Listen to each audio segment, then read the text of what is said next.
अरे देखो, ये कितना बड़ा साम्राज्य है और राजा कितने नेक हैं, फिर भी उनके घर कोई संतान नहीं है। ये कैसा रहस्य है जो किसी को समझ में नहीं आता। हाँ, मैं भी यही सोच रहा हूँ। लगता है इसके पीछे कोई अदृश्य श्राप है जो उन्हें संतान सुख नहीं दे रहा। शायद महाराज ने कोई पाप किया होगा जिसे आज तक कोई जान नहीं पाया।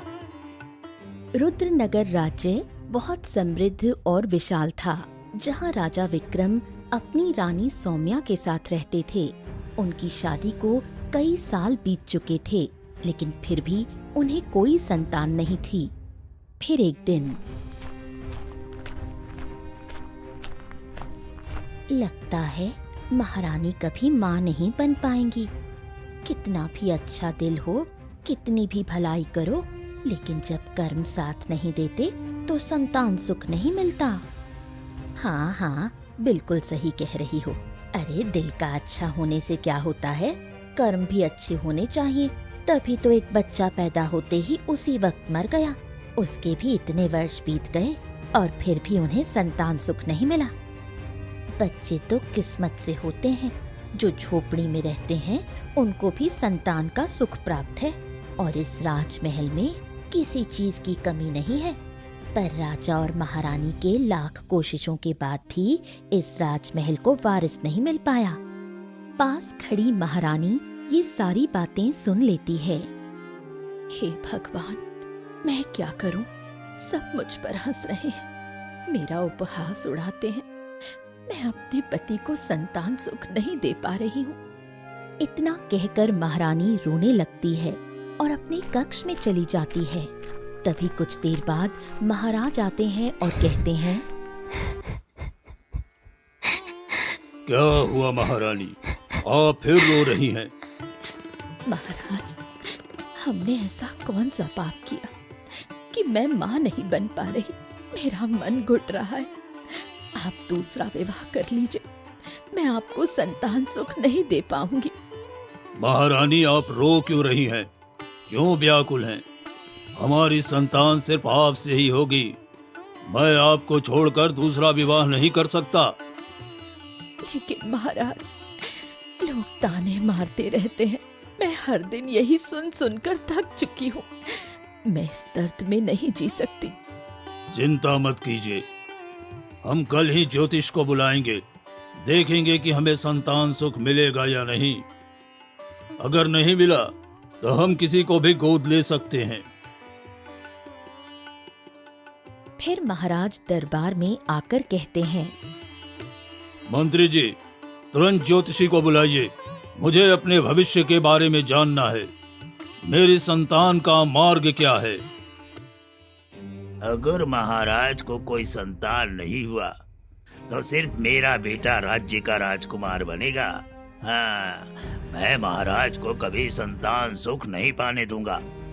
जो मैंने पहले किया वही अब भी करूंगा। कुछ ही देर में ज्योतिषी आते हैं। आइए महात्मा, हमारा भविष्य देखिए और कहिए कि हमें संतान सुख मिलेगा या नहीं। महाराज, आपकी संतान सुख निश्चित है, लेकिन इसे पाने के लिए आपको जंगल के गहरे हिस्सों में जाना होगा। ये संतान कोई सामान्य नहीं है। ये संतान पूरे राज्य की दिशा बदल देगा। क्या सच में महात्मा? मेरी आंखों में आंसू हैं, लेकिन खुशी के आंसू हैं। सैनिकों को उपहार दिया जाए। आज मैं अत्यंत प्रसन्न हूँ। ये खबर सुनकर मेरा हृदय भर आया है। ज्योतिषी चले जाते हैं। मैं ऐसा कभी नहीं होने दूंगा। जो मैंने बरसों पहले किया था वही अब भी करूंगा। केवल मेरा बेटा ही राज्य का अधिकारी बनेगा और कोई नहीं। इस संतान को मैं कभी राज्य तक पहुंचने ही नहीं दूंगा। महाराज और महारानी अपनी चिंता और उम्मीद के साथ रहते हैं। कई दिन बीत जाते हैं। वहीं दूसरी तरफ गांव में सैनिक रघु अपने परिवार के साथ रहता था। वो राजमहल में सैनिक का काम करता था। उसकी पत्नी लता और प्यारी बेटी मीरा उसके साथ रहती थीं।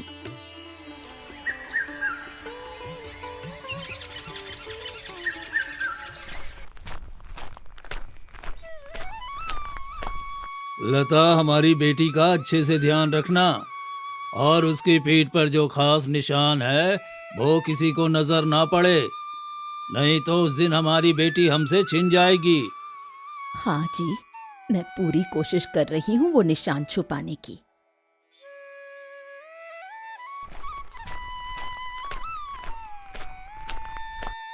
माँ, पिताजी, आप दोनों इतने घबराए हुए क्यों हैं? आप लोग कुछ छुपा रहे हैं क्या? मुझे भी बताइए, मैं डरती नहीं हूँ, बस जानना चाहती हूँ। कुछ नहीं बेटी, बस तुम्हारी माँ की आदत है, कभी कभी चीजों को बड़ा बना देती है, पर सच कहूँ तो कोई खतरा नहीं है, तुम चिंता मत करो। पिताजी, मैं अपनी सहेलियों के साथ जंगल घूमने जा रही हूँ। मैंने सुना है कि वहाँ बहुत सारी अद्भुत चीजें हैं जिन्हें देखना बहुत जरूरी है। थोड़ा टहलकर वापस आ जाऊंगी, कोई परेशानी नहीं होगी। बेटी, जंगल में खतरा है, वहाँ क्या करने जाओगी? पिताजी, मैं पूरी सावधानी रखूंगी, बस थोड़ा टहल कर लौट आऊंगी, आप चिंता मत कीजिए। मैं आपके विश्वास को तोड़े बिना अपनी जिज्ञासा पूरी करना चाहती हूँ। ठीक है मीरा, जल्दी आना और ज्यादा दूर मत जाना। जंगल घना है और वहाँ अनजाने खतरे हो सकते हैं। हमेशा याद रखना, हमें तुम्हारी चिंता रहती है। वहीं दूसरी तरफ राजमहल में महाराज विक्रम और महारानी सौम्या अपनी चिंता में डूबे थे। इतने दिन बीत गए, हम रोज जंगल जाते हैं पर कोई संतान नहीं मिली। मुझे समझ में नहीं आता कि हमारा भाग्य हमारे साथ क्यों नहीं है, क्यों हम इस सुख से वंचित हैं। मेरी आत्मा बेचैन है और मेरा मन घबराता रहता है। शायद वो ज्योतिषी हमें गलत दिशा दिखा गया। हमें किसी साधु से मिलकर ही सत्य जानना चाहिए, तभी हमारे लिए सही मार्ग सामने आएगा। हमें विश्वास रखना चाहिए कि समय आने पर सब सही होगा। हाँ, तुम सही कह रही हो। चलो, हम भी घने जंगल की ओर चलते हैं, देखेंगे कि हमारे लिए किस्मत में क्या लिखा है। मैं चाहता हूँ कि हम स्वयं उस सत्य का सामना करें और साधु महाराज से कुछ बातें भी कर लेंगे। इतना कहकर दोनों राजमहल से निकलते हैं। महाराज और महारानी, आप दोनों कहाँ जा रहे हैं? मुझे समझ में आ रहा है। मंत्री जी, हम बस ऐसे ही टहलने जा रहे हैं, आ जाएंगे शाम तक। इतना कहकर महाराज घने जंगलों की तरफ निकल पड़ते हैं। थोड़ी देर बाद रास्ते में महारानी सौम्या को चक्कर आता है और वो गिर पड़ती हैं। हे भगवान, अब मैं क्या करूं? कुछ समझ में नहीं आ रहा। महारानी को क्या हुआ? अरे कोई मदद करे, कोई है जंगल में? तभी मीरा अपनी सहेलियों के साथ वहाँ आती है। अरे अरे देखो, कोई परेशान है, हमें उनकी मदद करनी चाहिए। मीरा, छोड़ दो, हमें घर जाना है, देर हो रही है। हमारे माता पिता गुस्सा करेंगे और वैसे भी माँ हमें घर से नहीं निकलने देती। वो तो तुम हो जो माँ के सामने डटकर खड़ी हो जाती हो और हमें जंगल ले ही आती हो। तुम्हारे बिना कैसे आया जाए, और तुम्हारे सिवा हमारा दुनिया में है कौन?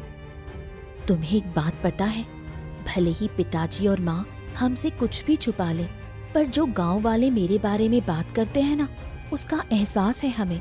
मुझे तो ऐसा लगता है कोई बड़ा ही रहस्य है जो मेरे पिताजी और माँ मुझसे छुपा रहे हैं। तुम हमेशा की तरह फिर से वही सब बातें करने लगी। अरे हाँ, याद आया, तुमने अभी बोला था ना तुमको इन लोगों की मदद करनी है जो लोग जंगल में भटक रहे हैं। हाँ हाँ, याद आया, मुझे उनकी मदद करनी है। मैं अपने दिल की सुनती हूँ, थोड़ा पानी लाकर उन्हें ठीक करूंगी। अगर हम मदद नहीं करेंगे तो कौन करेगा? फिर मीरा पास के तालाब से पानी लाकर महारानी को देती है और वो पीकर होश में आ जाती हैं। महाराज, मुझे क्या हो गया था और आप इस तरह परेशान क्यों हैं? महारानी, आप बेहोश हो गई थी और इस बच्ची ने पानी लाकर आपको होश में लाया है। तुम्हारा नाम क्या है बेटा? तुम दिल की बहुत नेक हो। ऐसे अजनबी की कोई मदद नहीं करता, लेकिन तुमने की। मेरा नाम मीरा है। मेरे पिता सैनिक हैं और घर पर मेरा इंतजार कर रहे हैं। अब मुझे जाना होगा। इतना कहकर मीरा वहां से चली जाती है। ये बच्ची कितनी मासूम और प्यारी है। ऐसा लगता है जैसे हम दोनों का कोई अजीब सा रिश्ता है। महारानी, ये बच्ची किसकी संतान है? हमें उसका सम्मान करना चाहिए, लेकिन दिल क्यों कुछ और ही महसूस कर रहा है। क्या पता, शायद ये कोई खास संबंध है। मैं इसे महसूस कर रही हूँ, लेकिन समझ नहीं पा रही। चलो, अब हम जिस काम के लिए जंगल में आए थे उसे पूरा करना है। साधु महाराज के पास चलते हैं। तभी महाराज और महारानी साधु महाराज के पास पहुंचते हैं। साधु महाराज इन्हें देखते ही मुस्कुराते हुए बोले, आओ आओ, कैसे हैं महाराज? कैसी स्थिति है?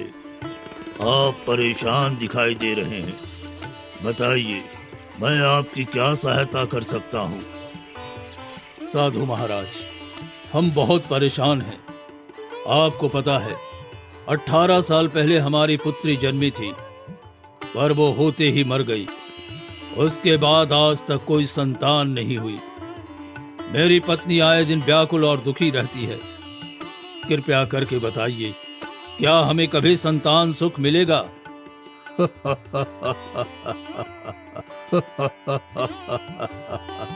साधु महाराज, हमने आपको अपना तकलीफ बताया है और आप हमारे तकलीफ पर हंस रहे हैं। ये कैसी माया है? हम आपकी तकलीफ पर नहीं हंस रहे हैं, हम आपके भाग्य पर हंस रहे हैं। आपकी संतान आपके बहुत नजदीक है, पर आप खुद नहीं जानते। आप क्या कह रहे हैं साधु महाराज? हमारी संतान कैसे हमारे पास हो सकती है? वो तो तभी मर चुकी थी। महाराज, वो पुत्री जीवित है। उसे आपके महल के षड्यंत्रों से बचाकर एक गरीब के घर भेजा गया।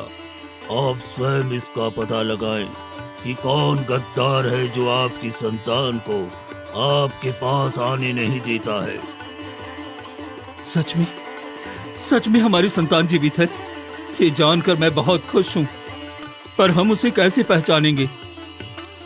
समय आने पर सब कुछ सामने आ जाएगा। तुम्हें सिर्फ धैर्य रखना है। जब समय आएगा, तुम्हारी संतान अपने आप तुम्हारे सामने होगी। मेरी संतान जिंदा है? ये मैं क्या सुन रही हूँ? मुझे अपने कानों पर विश्वास नहीं हो रहा। इतने सालों से हम खुद को निसंतान समझते आ रहे थे। हमारी संतान अगर जीवित है तो एक न एक दिन भगवान उसे हमसे मिला ही देंगे। धन्यवाद आपका साधु महाराज। हम आपके मार्गदर्शन के बिना कुछ नहीं कर सकते थे। फिर महाराजा और महारानी महल लौटते हैं। ऐसा कौन व्यक्ति है जो हमारी पुत्री के साथ ही कर रहा है? हमें उसका पता लगाना होगा, पर उससे पहले हमें अपनी संतान ढूंढनी होगी। ये राज्य बड़ा है, हमें सब सावधानी से करना होगा। चिंता मत कीजिए महाराज, बस ये जानकर खुशी है कि हमारी संतान जीवित है और हमारे ही राज्य में है। सही समय की प्रतीक्षा करनी होगी। वहीं दूसरी तरफ मंत्री अपने मन में सोचने लगा, अरे अब बहुत हो गया। मुझे राजगद्दी अपने बेटे को दिलवानी है। महाराज और महारानी को रास्ते से हटाना ही होगा, और इसमें मेरा साथ मेरा दोस्त तांत्रिक देगा, जो अघोर विद्या का मालिक है। मुझे अब उसके पास जाना चाहिए। सही समय आ गया है। फिर मंत्री तांत्रिक के पास निकल पड़ता है। आओ मित्र आओ, इतने दिनों के बाद मेरी याद आई। बोलो, क्या सहायता चाहिए मेरी तुम्हें? मित्र, मैं राज्य का उत्तराधिकारी अपने बेटे को बनवाना चाहता हूँ, पर अगर महाराज की संतान मिल गई भविष्यवाणी के मुताबिक तो मेरी योजना विफल हो जाएगी। इसलिए मैं महाराज और महारानी को खत्म करना चाहता हूँ। ये कार्य उतना आसान नहीं है जितना तुम समझ रहे हो। उसके लिए तुम्हें एक कन्या की बलि चढ़ानी होगी। जिस पर एक रहस्यमयी निशान हो, तभी महाराज और महारानी को मार सकता हूँ और राजगद्दी तुम्हारे बेटे को दिलवा सकता हूँ। ये कैसे संभव है? वो कन्या कहाँ मिलेगी? ये तुम्हारी समस्या है। अगर तुम्हें राजगद्दी चाहिए तो इतना परिश्रम तो तुम्हें करना ही पड़ेगा। फिर मंत्री महल लौट आता है और अपने गुप्तचर से कहता है, सुनो, मुझे एक ऐसी कन्या ढूंढ कर दो जिसके पीठ पर निशान हो। जी मंत्री जी, मैं अपने सभी लोगों को लगाता हूँ। जल्दी से वैसी कन्या ढूंढ कर लाऊंगा। कई दिन बीत जाते हैं।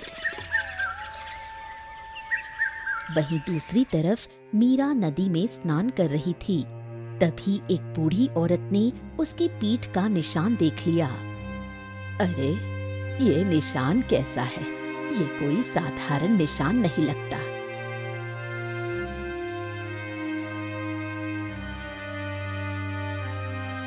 बेटी, तुम्हारे ये पीठ पर कब से निशान है? मुझे नहीं पता, ये निशान बचपन से ही है। ये कोई साधारण निशान नहीं है बेटी, इसके पीछे जरूर कोई गहरा रहस्य है। मुझे इस निशान के बारे में कुछ नहीं पता।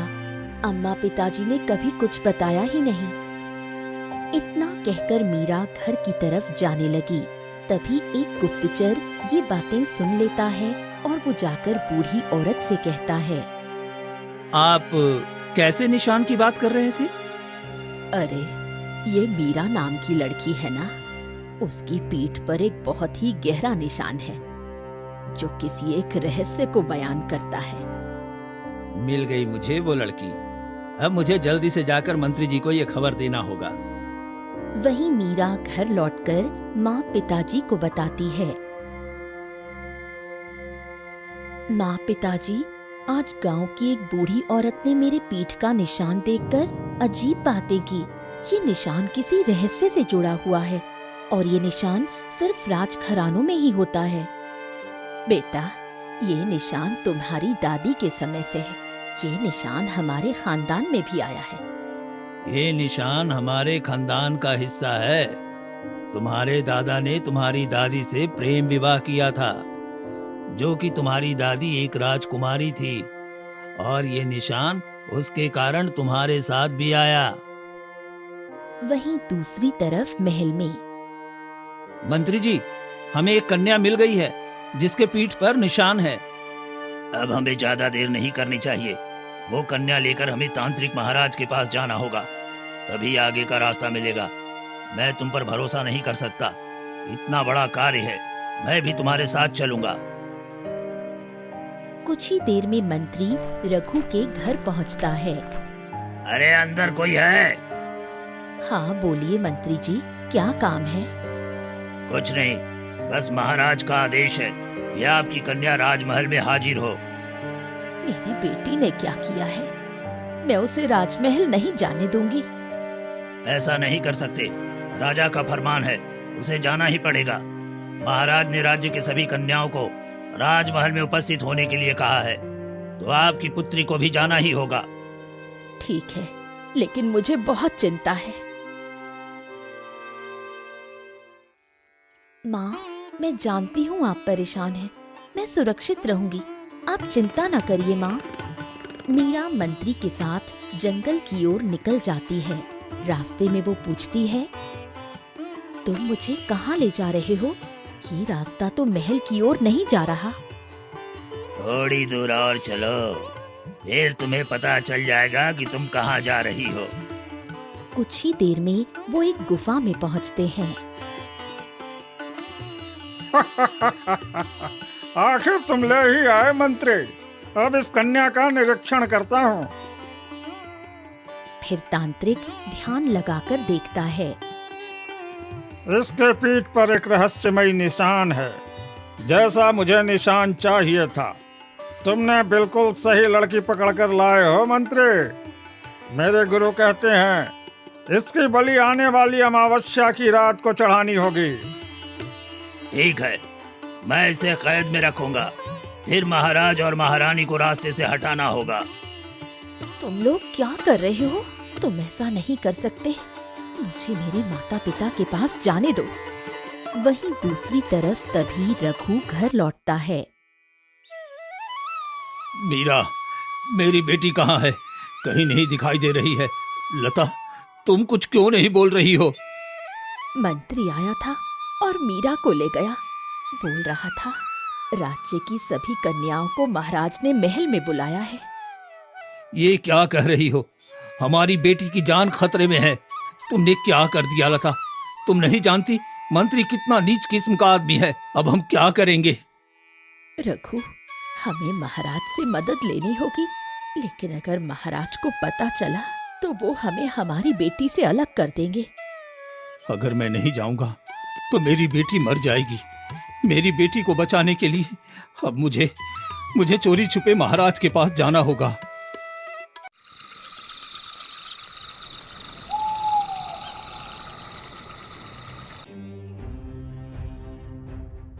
फिर रात के अंधेरे में रघु चोरी छिपे महाराज विक्रम के कक्ष में पहुंचता है। कौन है मेरे कक्ष में? सैनिकों, इधर आओ। महाराज, शांत हो जाइए। मैं रघु, आपका सैनिक। रघु, तुम इतनी रात को मेरे कक्ष में क्या कर रहे हो? जानते हो ये कितना बड़ा अपराध है? तुम्हें इसकी सजा भी मिल सकती है। महाराज, मुझे आपसे एक सच्चाई कहना है जो कि इस राज्य और आपसे जुड़ी हुई है और आपकी संतान से। क्या कहना चाह रहे हो रघु? साफ साफ बताओ। महाराज, करीब 18 साल पहले जब महारानी गर्भवती थी, मंत्री ने मुझ पर दबाव डालकर कहा कि जो बच्ची जन्म लेगी उसे जंगल में ले जाकर मार दूं। उसने पुरानी दाई मां को कहीं भगा दिया और नई दाई मां को भेजा, जिसे आदेश था कि असली बच्ची की जगह एक मृत शिशु को रख दें। महाराज, उस वक्त मैं मंत्री के डर और आपकी धमकी में था, पर जब उस मासूम को अपनी गोद में लिया तो मेरा दिल कांप उठा। भगवान ने मुझे अपनी संतान का सुख तो नहीं दिया, लेकिन मैं किसी निर्दोष का खून कैसे कर देता महाराज। उसी वक्त मैंने ठान लिया कि इस बच्ची को अपने खून की तरह पालूंगा। मैंने सबको कह दिया कि ये मेरी औलाद है और 18 सालों तक मैंने उस सच को अपने सीने में दबा कर रखा ताकि आपकी पुत्री सुरक्षित रह सके। तुम्हारा साहस और प्रेम अद्भुत है रघु। तुम्हारे जैसा कोई इंसान दुर्लभ है। तुमने एक पाप भी किया और साथ में एक पुण्य भी, इसलिए मैं तुम्हें क्षमा कर रहा हूं। अब बताओ, मेरी पुत्री कहां है? मुझे तुरंत उसके पास ले चलो। महाराज, अब हमारी बेटी मीरा को बचाने का समय आ गया है महाराज। मंत्री ने उसे तांत्रिक के हवाले कर दिया है। आने वाली अमावस्या की रात उसकी बलि देने के लिए। ये क्या कह रहे हो तुम? हमें तुरंत कार्रवाई करनी होगी। महाराज, अभी आप मंत्री को कुछ मत कहिए। अगर मंत्री को पता चल गया तो वो मीरा को और दूर ले जाएगा। ठीक है, हम अभी तांत्रिक के पास चलेंगे। अगली सुबह होते ही महाराज और रघु घने जंगलों की तरफ निकल पड़ते हैं। तभी रास्ते में उन्हें वही साधु महाराज मिलते हैं। राजन, तुम्हें तुम्हारी पुत्री का आखिर पता चल ही गया, लेकिन तुम्हारी पुत्री को बचाना आसान नहीं होगा। वो तांत्रिक कोई साधारण नहीं है। उसे हराने के लिए तुम्हें एक अमरकुंड की तलवार चाहिए होगी। महात्मा, मैं पूरी कोशिश करूंगा। मुझे बताइए वो तलवार कहाँ मिलेगी? दक्षिण दिशा में जाओ, वहां अमरकुंड मिलेगा जिसमें तलवार सुरक्षित है। लेकिन ध्यान रहे, अमरकुंड तुमसे सवाल पूछेगा। केवल सही उत्तर देने पर ही तलवार तुम्हें मिलेगी, अन्यथा तुम अपनी बेटी को खो दोगे। साधु महाराज, मैं तैयार हूं। मैं अपनी बेटी को बचाने के लिए अपनी पूरी शक्ति और बुद्धि लगा दूंगा।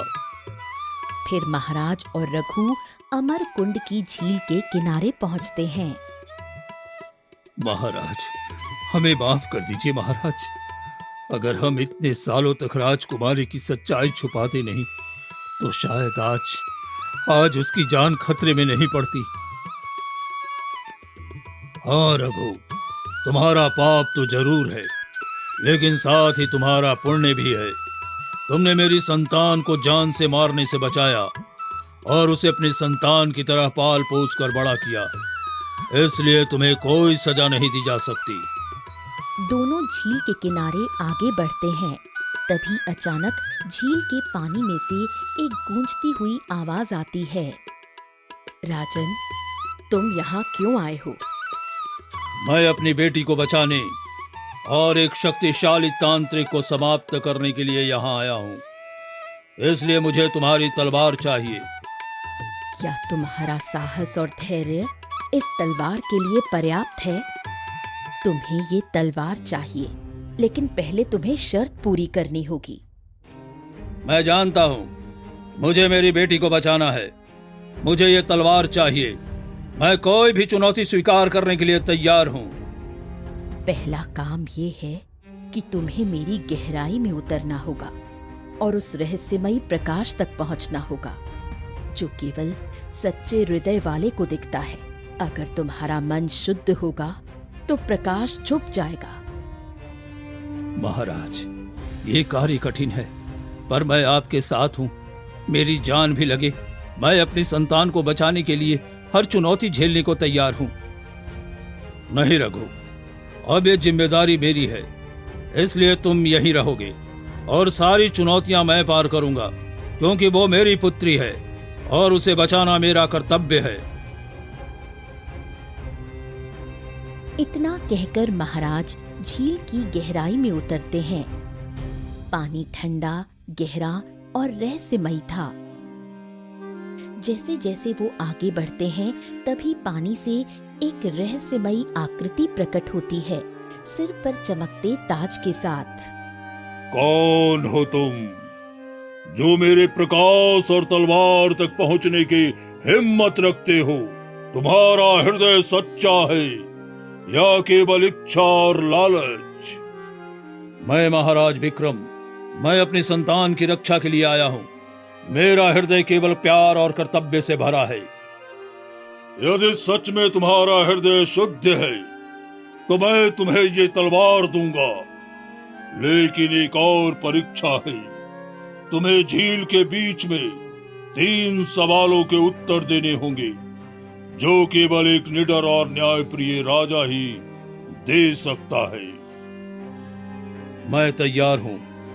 मेरी बेटी की रक्षा के लिए मैं किसी भी परीक्षा में खड़ा हूँ। पहला सवाल, सच्चा साहस क्या है? सच्चा साहस वो है जो अपने डर और शत्रुता के बावजूद अपने प्रिय और धर्म की रक्षा के लिए खड़ा रहे। दूसरा सवाल, एक पिता का सबसे बड़ा कर्तव्य क्या है? अपने संतान की रक्षा करना, उसकी भलाई और न्याय की रक्षा करना, चाहे खतरा कितना भी बड़ा क्यों न हो। तीसरा सवाल, एक राजा का सबसे बड़ा बल क्या है?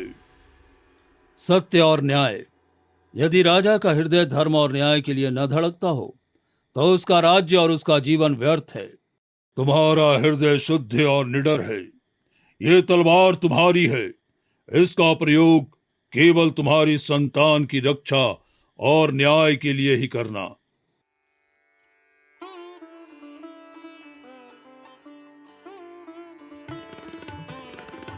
महाराज विक्रम तलवार उठाते हैं। उसकी चमक उनकी आंखों में साहस और आशा भर देती है। अब कोई भी तांत्रिक हमारी बेटी मीरा को छू नहीं सकेगा। रघु, चलो हम तुरंत अमावस्या की रात से पहले उसे बचाने के लिए आगे बढ़ते हैं। महाराज, अब आपकी तलवार और हमारा साहस हमारी संतान को सुरक्षित रखेगा। मैं आपके साथ हूं हर मुश्किल में। फिर दोनों कुछ ही देर में तांत्रिक की गुफा में चले जाते हैं। तांत्रिक, आज तेरे पापों का हिसाब यही चुकता होगा। मेरी पुत्री को छोड़ दे, वरना तेरे लिए सूरज कभी नहीं निकलेगा। महाराज, महाराज, आपकी पुत्री? ये कोई साधारण कन्या नहीं है। इसके पीठ पर जो चिन्ह है वो हजारों में से किसी एक के पास होता है, और आने वाली अमावस्या की रात इसकी बलि देकर मैं सर्वशक्तिशाली बन सकता हूँ। मंत्री, मेरा मोहरा था, उसी के जरिए मैं आपकी पुत्री तक पहुंचा। तेरे जैसे दानव को मैं जिंदा नहीं छोड़ूंगा। पिताजी, पिताजी, ये मुझे मारना चाहता है। बेटी, पिताजी मैं नहीं, तुम्हारे असली पिता ये महाराज हैं। हाँ बेटी, ये कहानी बहुत लंबी है, तुझे सब बताऊंगा, लेकिन पहले तेरी जान बचानी होगी। अरे जीवित रहोगे तभी तो कहानी सुनाओगे। तांत्रिक अपनी काली शक्तियों से हमला करता है। रुक जा, आज तेरे विनाश का दिन है तांत्रिक। एक तेज वार के साथ महाराज तलवार तांत्रिक के सीने में उतार देते हैं।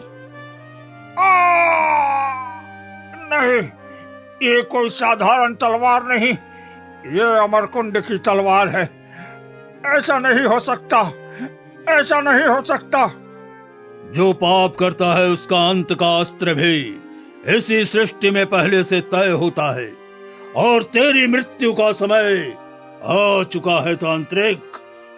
तांत्रिक की काली शक्ति धुएं में बदलकर आकाश में विलीन हो जाती है और तलवार प्रकाश की लहर बनकर गायब हो जाती है। पुत्री, जब पहली बार मैंने तुझे जंगल में देखा था, तब भी मेरे दिल ने कहा था हमारा तुमसे कोई रिश्ता जरूर है। आज भगवान ने सच दिखा दिया। पिताजी, चलो अब हम महल चलते हैं, मंत्री को उसके पाप का फल मिलेगा। फिर रघु और महाराज मीरा को लेकर राजमहल जाते हैं और उन्हें देखते ही मंत्री चौंक जाता है और कहता है, महाराज, आप और ये लड़की आपके साथ? मंत्री, तूने मेरी मासूम बच्ची को जन्म के समय मुझसे छीन लिया और उसे मारने की साजिश रची। आज तुझे सजा मिलेगी। नहीं नहीं, ऐसा नहीं हो सकता। रघु, रघु तुम गद्दार है, मैं तुम्हें छोड़ूंगा नहीं। रघु, अरे तुमने मेरे साथ इतना बड़ा धोखा किया है। सैनिकों, इस देशद्रोही को पकड़ लो और आजीवन कारावास में डाल दो। इसकी देख रेख में जरा भी ढिलाई न हो। जो आज्ञा महाराज।